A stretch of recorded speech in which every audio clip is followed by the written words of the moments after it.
भगवान गौतम बुद्धांचे शिष्य आनंद याच्या जीवनातील एक छोटासा प्रसंग आजच्या व्हिडिओमध्ये मी तुम्हाला सांगणार आहे।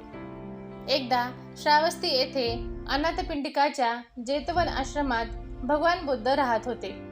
भगवंताचा शिष्य आनंद एका नगरामध्ये भिक्षाटनासाठी गेला होता। भोजन केल्यावर पाणी पिण्यासाठी आनंद नदीवर जात होता। त्याने तेथे भांड्यात पाणी भरत असलेली एक मुलगी पाहिली।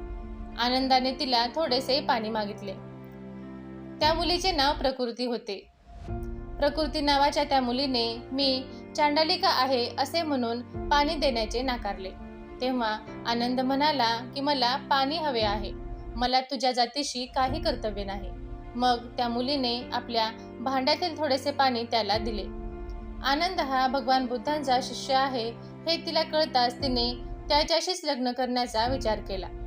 ती तिच्या मातंगी आईला म्हणाली, जर माझे लग्न करण्याची तुझी इच्छा असेल तर मी आनंदाशीच लग्न करेन, मी दुसऱ्या कोणाशीही लग्न करणार नाही।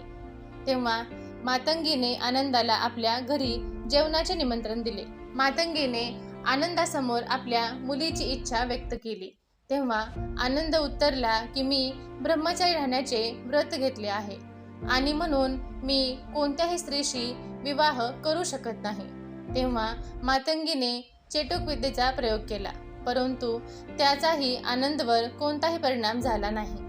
ही गोष्ट भगवान बुद्धांसमोर आनंदने सांगितली। तेव्हा प्रकृतीला बुद्धांसमोर बोलवण्यात आले।